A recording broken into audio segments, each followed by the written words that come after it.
আজকের এই গভীর আলোচনায় স্বাগত। আমরা আজকে সূরা আল বাকারার একটি খুবই গুরুত্বপূর্ণ আয়াত নিয়ে কথা বলবো। মানে যেখানে আদম আলাইহিস সালাম আর ফেরেশতা আর ইবলিসের ঘটনাটা আছে।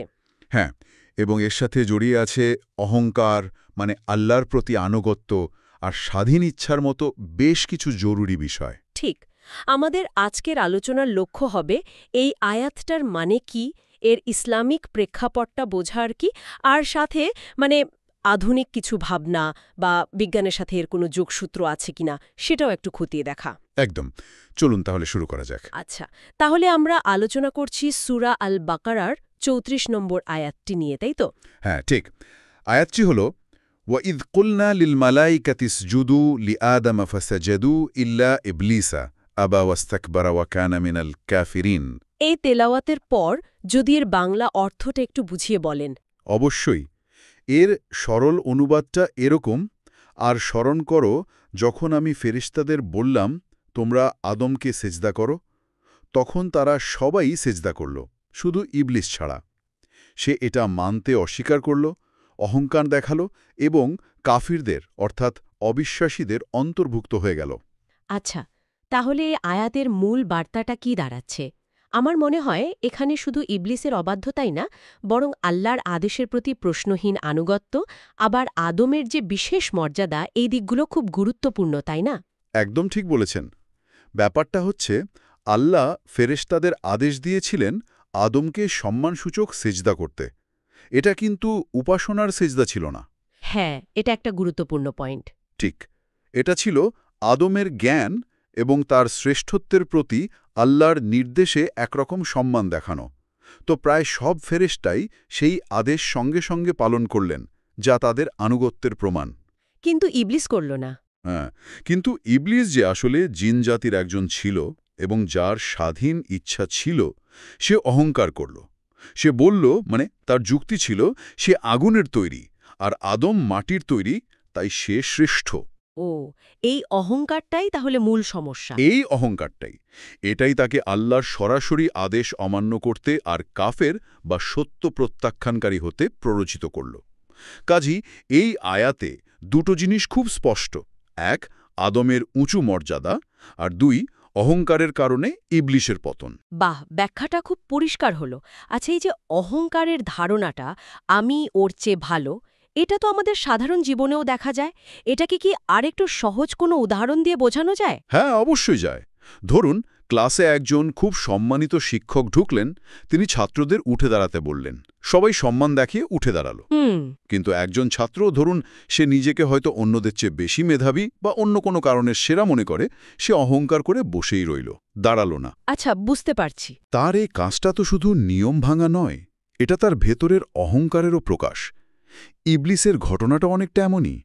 তার যুক্তিটা ছিল সৃষ্টিগত উপাদান নিয়ে, কিন্তু আসলে ওটা ছিল তার গভীর অহংকারের একটা বাহানা।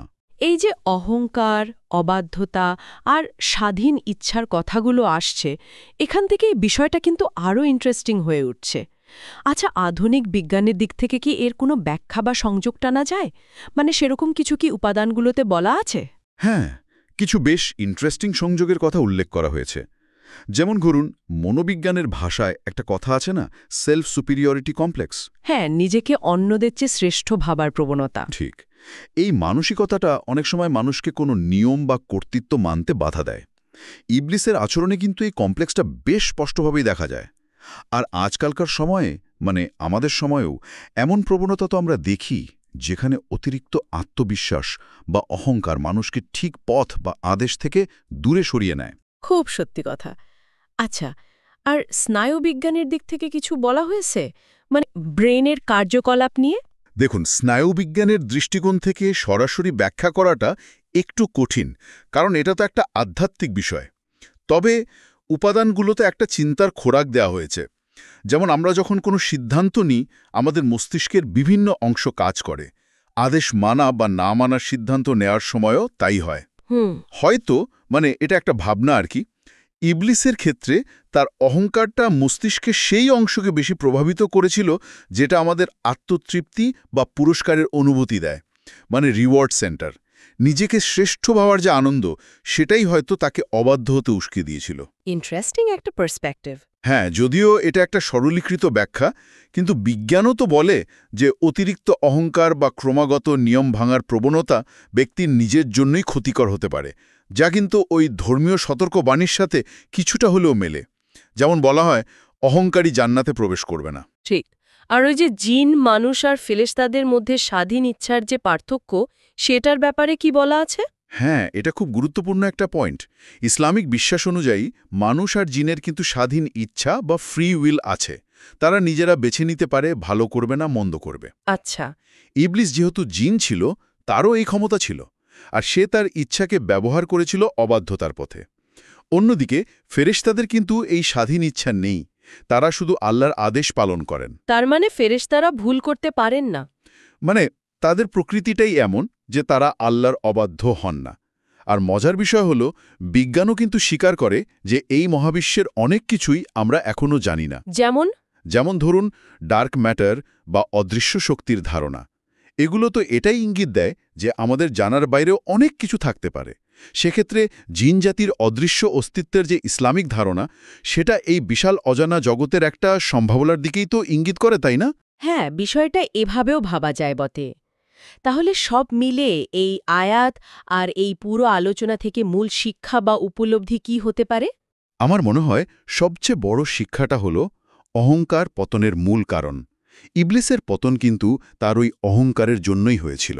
সে আল্লাহর স্পষ্ট আদেশকে নিজের তথাকথিত শ্রেষ্ঠত্বের অহংকারে অস্বীকার করেছিল। আমাদের জন্য বার্তাটা হলো, আল্লাহর কোনো নির্দেশ বা তার দেওয়া জ্ঞানকে কখনো ছোট বা তুচ্ছ ভাবা উচিত নয়, কারণ অহংকার মানুষকে সত্য থেকে দূরে সরিয়ে দেয়, এমনকি অবিশ্বাস বা কুফরির দিকেও ঠেলে দিতে পারে। দেখুন, আদম আযা আল্লাহর আদেশ মেনে সম্মানিত হলেন, আর ইবলিস অহংকার করে হল লাঞ্ছিত আর বিতাড়িত। তার মানে আনুগত্য আনে সম্মান আর অহংকার আনে পতন। একদম, এটাই মূল কথা। আনুগত্য বনাম অহংকার, এই দ্বন্দ্বটা চিরন্তন, আর এই আয়াতে সেটারই একটা গভীর প্রতিফলন আমরা দেখতে পাই। ঠিক। আর আলোচনার শেষে একটা প্রশ্ন রেখে যাই সবার ভাবনার জন্য।